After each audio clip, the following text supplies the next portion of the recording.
January 23rd, 2014. A 20-year-old girl merges into traffic when two trucks box her in. Armed men rip open her door. She's gone in 8 seconds and kidnappers ask for a ransom. Her mother pays for it and waits by a cemetery as instructed, but no one comes. The kidnappers vanish with the money. And her daughter. A year later, she finds Karen's bones in a cartel mass grave. Most parents collapse, but Miriam Rodríguez transforms. She cuts her hair, dyes it red, and creates fake IDs. Stakes out ice cream shops for weeks, befriends suspects' grandmothers. One by one, she tracks down 10 members of Los Zetas, the cartel that butchered her daughter. She dismantles a kidnapping cell that Mexico's law enforcement couldn't touch.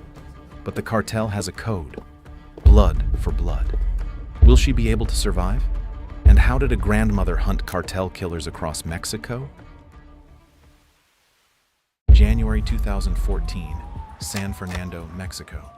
This town of 57,000 souls sits 85 miles from the Texas border in a region locals call the Zone of Silence.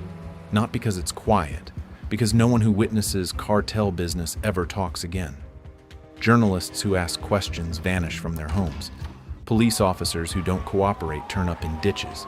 Entire busloads of passengers disappear without a single survivor to report what happened. 3 years before Karen's kidnapping, authorities stumbled onto a horror that made international headlines.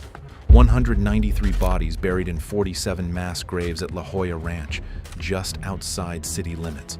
Los Zetas, a cartel founded by deserters from Mexico's elite special forces, men trained in counterinsurgency and interrogation, had been stopping passenger buses on Federal Highway 101, pulling travelers off at gunpoint. They raped the women and killed them. They gave the men a choice: fight each other to the death with sledgehammers, and the winner gets recruited as a cartel foot soldier. The losers got shallow graves. The police chief of San Fernando and 16 of his 25 officers were later arrested as accomplices. They'd helped intercept the buses, then looked away while passengers were butchered.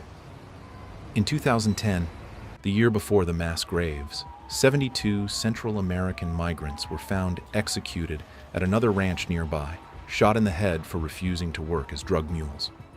This is San Fernando. This is where Karen Alejandra Salinas Rodríguez grew up. This is where she chose to stay. On this January evening, 20-year-old Karen Alejandra Salinas Rodríguez is driving home from her mother's shop, Rodeo Boots, where she helps sell cowboy apparel. Her older brother Luis has already fled to Ciudad Victoria to escape the violence. But Karen stayed to finish school, to help with the family business, to be close to the mother who raised her. As Karen prepares to merge into traffic, 2 pickup trucks box her in at an intersection. Armed men force their way into her vehicle and speed off with her inside. They drive Karen to the family home. Her mother Miriam works as a nanny across the border in Texas during the week, so the house sits empty. The kidnappers bind Karen and leave her on the living room floor. Then comes an unlucky knock at the door. The mechanic who works on Karen's uncle's truck, arriving for a scheduled repair. The kidnappers panic, grab him too, and flee into the night with both hostages. Close to midnight, the phone finally rings. Miriam's heart lurches, but the voice on the other end isn't Karen's. It's male and unfamiliar, flat as a dial tone. "We have your daughter. Do not go to the police. If you ever want to see Karen alive, you'll do exactly what we say." Miriam's blood turns to ice water. She forces herself to breathe and listen. The caller demands a ransom, an amount that would drain every peso the family has, and then some. He rattles off instructions with the bored efficiency of someone who's made this call 100 times. Drop the cash at a designated spot. Come alone and wait for further orders. Then the line goes dead, leaving Miriam standing in her silent living room, trembling. The Rodríguez family scrambles to raise the money. They sell furniture, jewelry, even a truck the father needs for work, anything with value that can be liquidated fast. They take out a loan at the local bank. In San Fernando, kidnappings are so routine that banks offer special kidnap loans to desperate families, a grim service advertised like any other loan product. Within days, Miriam and her husband scrape together every cent of the ransom. They follow the instructions to the letter. On a moonless night, they leave a bag stuffed with cash beside an abandoned health clinic on the edge of town. Then, they wait by a nearby cemetery, watching headstones in the dark, praying for a phone call. They wait, and wait, and wait, but no one calls back. Dawn breaks over the cemetery, still in silence. They've done everything right, paid the ransom, obeyed every demand, and their daughter is still gone. What would you do next? Most parents would crumble under such helplessness, but Miriam refuses. Miriam does something different, something no other family in San Fernando has attempted. She demands a face-to-face meeting with the cartel. To her shock, they agree. She sits down with a slender young man at El Junior, a restaurant in town. A radio hangs from his belt, crackling constantly with voices she can't quite hear. He insists the Zetas don't have her daughter. Probably another crew, he says, with a shrug, but he offers to help locate Karen for a fee of $2,000. Miriam pays. She has no other options. During their conversation, she catches something through the static. Someone calling a name. Sama. A week later, Sama stops answering his phone. Other callers surface, claiming to be the real kidnappers. They need just a little more money, $500, and Karen will be released. The family pays, though they doubt it will work. More calls follow, more payments. Each time, hope flickers briefly before dying. Eventually, the calls stop altogether. The silence that follows is the loudest sound Miriam has ever heard. Miriam takes this single lead Sama to the local police station and demands answers. The officers listen, fill out paperwork with the enthusiasm of men filing tax returns, and shrug. In San Fernando, law enforcement is a phantom, underfunded, outgunned, and thoroughly penetrated by cartel informants. Asking police to investigate Los Zetas is like asking the fox to investigate the henhouse. One sweltering afternoon, nearly a year after Karen's disappearance, Miriam drives her old truck to an abandoned ranch on the outskirts of town. It's a known dumping ground, one of many killing fields scattered across Tamaulipas, where no one dares ask questions about the shallow graves scarring the earth.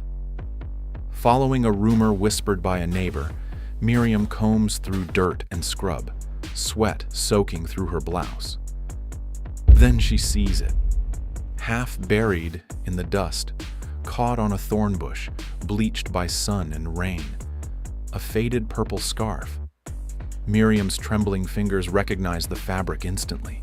She bought that scarf for Karen at a market in Matamoros 2 Christmases ago.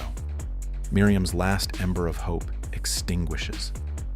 She sinks to her knees in the dirt of that desolate ranch, clutching the purple scarf against her heart, and something fundamental shifts inside her. The naive mother, who trusted the system, who believed that paying ransoms and filing police reports would bring her daughter home. That woman is gone. In her place kneels someone with nothing left to lose. That evening, Miriam sits her eldest daughter, Azalea, down in the kitchen. Karen isn't coming back. I'm going to find every last one of the people who did this to her. And Azalea watches something fundamental shift in her mother's face. Grief hardens into resolve. Despair transforms into purpose. The woman standing in front of her is not the same woman who answered that phone call in Texas. That mother is gone. This one has a mission. How does a 56-year-old grandmother even begin to infiltrate an organization that has corrupted an entire region? And what happens when the cartel realizes someone is picking off their men, one by one? Miriam Rodríguez doesn't look like anyone's idea of a detective. Gray hair and weathered hands. A grandmother's gentle demeanor. That's precisely her advantage. In the weeks after finding Karen's scarf, this grieving mother remakes herself into something new, an undercover operative driven by rage and loss.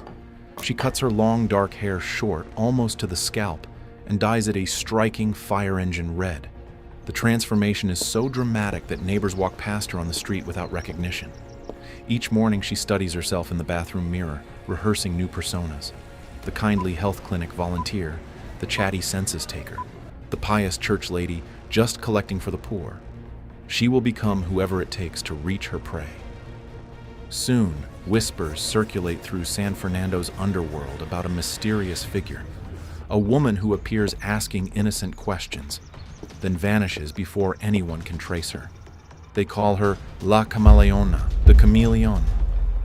Her first target is obvious: Sama, the name she heard on the radio during the meeting, possibly the mastermind who coordinated Karen's abduction and death. So she starts digging. She spends hours hunched over her old desktop computer, scrolling through Facebook profiles of known cartel affiliates, comparing photographs against the fragmentary description she recollected. After weeks of digital detective work, she finds something. A profile picture of a young man in an ice cream shop uniform, arm around a grinning girlfriend. The name on the account is different, but Miriam recognizes the eyes. It's him. And the shop's logo belongs to a chain in Ciudad Victoria, the state capital 2 hours away. Miriam drives to Ciudad Victoria alone and stakes out that ice cream parlor. For weeks, she parks her old pickup across the street, a 56-year-old woman with binoculars and a thermos of cold coffee, waiting for her target to appear. The tedium is crushing, but finally her patience delivers. Sama appears one afternoon, casually meeting his girlfriend after her shift. Miriam's stomach drops, but she forces her hands to stay steady. She follows them, at a careful distance, tracing Sama's route to a small, rented house on a quiet residential block. The next morning, she makes her move. She digs out an old health ministry identification card from years ago. Donning a neat white blouse and clutching an authentic-looking clipboard, she transforms into Maria, a government health worker conducting routine disease surveillance. Under the scorching sun, she knocks on doors up and down the street, asking harmless questions. Has your family received vaccinations? Any cases of fever? Boring small talk, the kind that makes people eager to answer quickly. But every answer builds her map. Within hours, she reaches Sama's neighbors. They chatter freely about the young couple, his odd hours, her ice cream uniform, and a red sedan that picks him up around midnight. By noon, Miriam has Sama's full name, his habits, and that car's license plate. Armed with real intelligence, she drives straight to the police. But this time, she refuses dismissal. She escalates to federal authorities, finding one sympathetic investigator who is stunned by the quality of her reconnaissance, and he becomes an unlikely ally. With federal support, an arrest warrant is issued for Sama. A tactical team storms his house, but Sama is gone. Someone tipped him off, but Miriam doesn't quit. 6 months later, on Mexico's Independence Day, her son Luis spots Sama at a San Fernando street market. Luis calls his mother, hands trembling, and police grab Sama within the hour. Under interrogation, Sama breaks. He spills names, addresses, nicknames, every accomplice he can remember. Miriam's vendetta explodes into full-scale war. By the time Sama finishes talking, she has 9 new targets. She crosses his name off with a firm red stroke. 1 down and 9 to go. But with each arrest, the cartel inches closer to identifying their hunter. How long can a lone grandmother stay invisible before someone realizes who's dismantling their operation? Over the next 18 months, Miriam stalks the remaining names on her list like a predator at a waterhole. She is methodical, fearless, and disarmingly cheerful in her deceptions. By now, she's mastered social engineering, the art of manipulating people into revealing information they shouldn't. Need to locate a cartel safe house? Pose as an election official conducting voter registration, knock on every door until someone mentions the strange men down the block. One by one, the fugitives fall. Some of Karen's killers flee to distant villages, convinced that distance equals safety. But Miriam tracks them anyway. Suspect number 3, a getaway driver who transported Karen to her death, retreats to a remote ranch in the scrublands. Miriam drives out alone, pulls her truck to the roadside, pops the hood, and pretends the engine has overheated. She waves down passing workers, asks innocent questions about the area. Within hours, local gossip delivers the driver's exact location. Police descend days later, arresting a man who stares in disbelief when officers tell him a grandmother led them to his hideout. Suspect number 4 tries to vanish from the grid entirely. He's sleeping in his godmother's attic under a false name, convinced no one could trace him through family connections that distant. But Miriam identifies the godmother through patient cross-referencing of social media profiles. She begins volunteering at the woman's church, showing up every Sunday, helping set up chairs for Mass, bringing homemade empanadas. Over weeks, she gleans details about a mysterious nephew who recently appeared and never seems to leave during daylight. That information flows to federal police. The next week, officers drag the man out in handcuffs during a midnight raid. As arrests pile up, the dynamic shifts. The hunters become the hunted. Imagine the whispers in canteens across Tamaulipas. Hardened sicarios nervously trading rumors about some grandmother detective picking them off, one after another. They probably laughed at first, but the laughter dies when one associate after another vanishes into federal custody. By late 2016, Miriam has helped capture 9 of the 10 names on her list. 9. Her cramped kitchen looks like the command center of a full task force, walls covered with hand-drawn maps, mugshots marked with red X's, and index cards connected by yarn showing relationships police never examined. The kind of investigative operation you'd expect from a federal agency, assembled instead by a mother with a 6th grade education. Her success is not without close calls. One evening, Miriam's disguise nearly fails catastrophically. Posing as a pollster conducting a local opinion survey, she knocks on a suspect's relative's door. The door swings open, and she's staring directly into the face of the suspect himself. Every instinct screams to run. Instead, she forces a polite smile and asks survey questions about the local mayor, heart pounding. The killer doesn't recognize her. To him, she's just an annoying clipboard lady. He even gripes about potholes on the street. Miriam nods sympathetically, jots notes, thanks him, and walks away on trembling legs. 1 week later, that same man is surrounded by federal agents during lunch. A cold-blooded sicario, undone because he wanted to complain about potholes to his victim's mother. Every time Miriam leaves her house with a disguise and a pistol, she knows she could be outgunned in seconds. Los Zetas are accustomed to inspiring terror. And here comes this 5-foot-tall grandmother, violating their rules. But she's past fear. After Karen's death, what else can they take? She moves with the calm of someone who's survived the worst. By early 2017, only one target remains, the final name on Miriam's list. He's young, barely 20, but he was there the night Karen was taken. He may have pulled the trigger. For 3 years, he's evaded capture while associates fell. He must feel invincible or paranoid. Miriam has saved him for last, but when she corners him, will justice be enough? Or will her crusade cost something she hasn't considered? Spring 2017. 3 years of cat and mouse come down to one afternoon. Miriam receives word her last fugitive is back in San Fernando, laying low under an alias. The arrogance is breathtaking. He believes he can stroll through her town as if nothing happened. She loads her pistol and heads out. This ends today. She finds him in the central plaza in broad daylight, selling roses from a bucket, blending with the crowd. Miriam approaches, pretending to browse, confirming the scar on his hand matches her photo. And it does. The young killer looks up and meets her eyes. Recognition crashes across his face. He hurls the roses and bolts, shoving through shoppers. The 56-year-old grandmother explodes into a sprint. Shoppers scatter as she barrels through. He overturns a fruit cart. She vaults over rolling oranges without breaking stride. In a final burst, she grabs his shirt and drives him into the ground. They tumble across hot concrete, and she pins him, pistol jammed against his neck. "Don't move. Not a single inch." The cartel assassin, a grown man who is killed without mercy, whimpers, cheek pressed to stone. He doesn't dare reach for the knife in his waistband.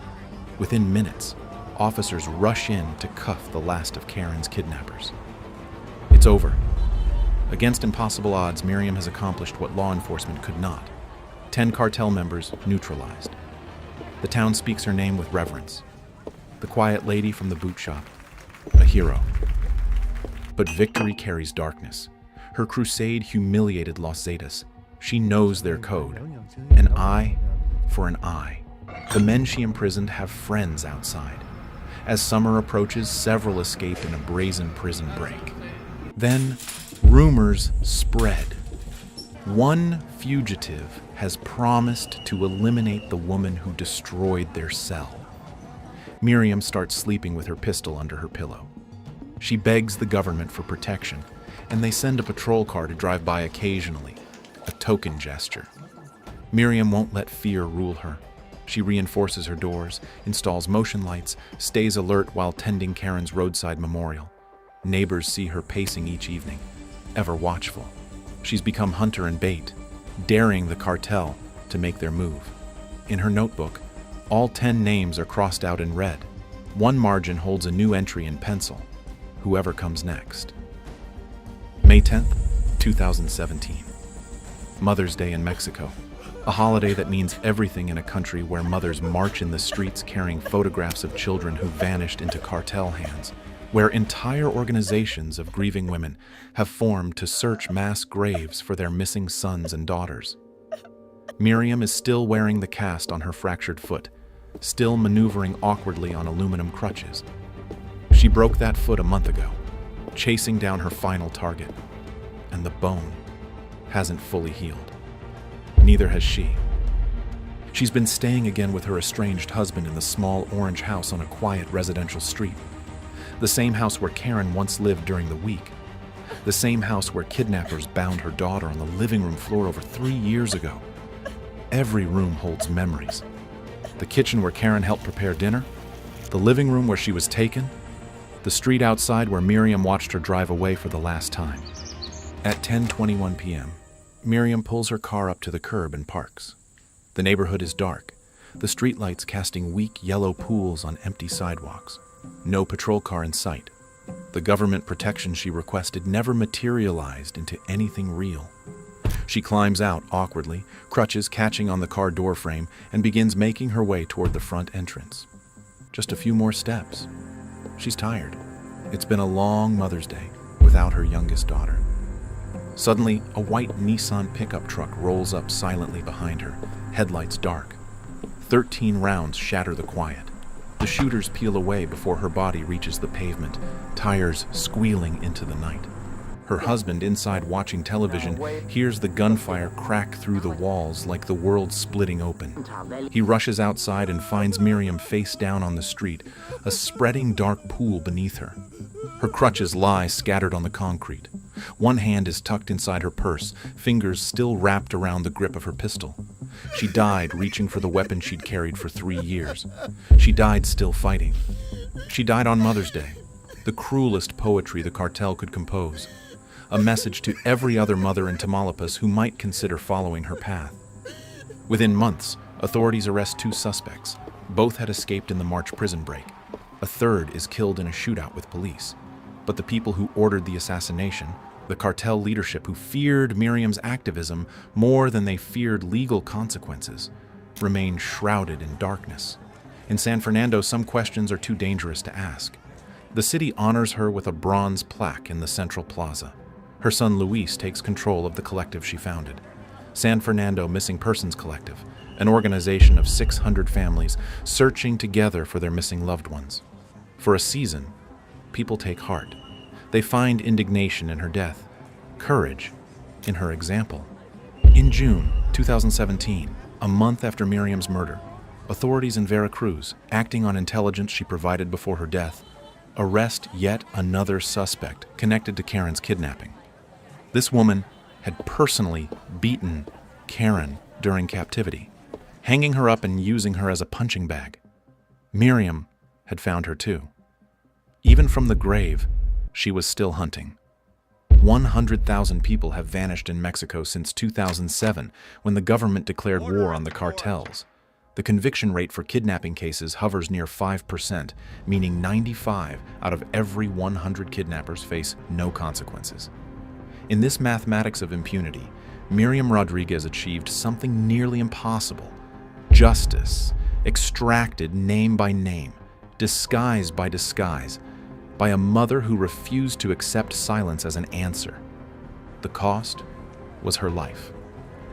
But the proof remains. Ordinary people can shake the foundations of power, even when that power answers to no law. If you want to see another case of ordinary people with crazy stories, watch the video on screen now.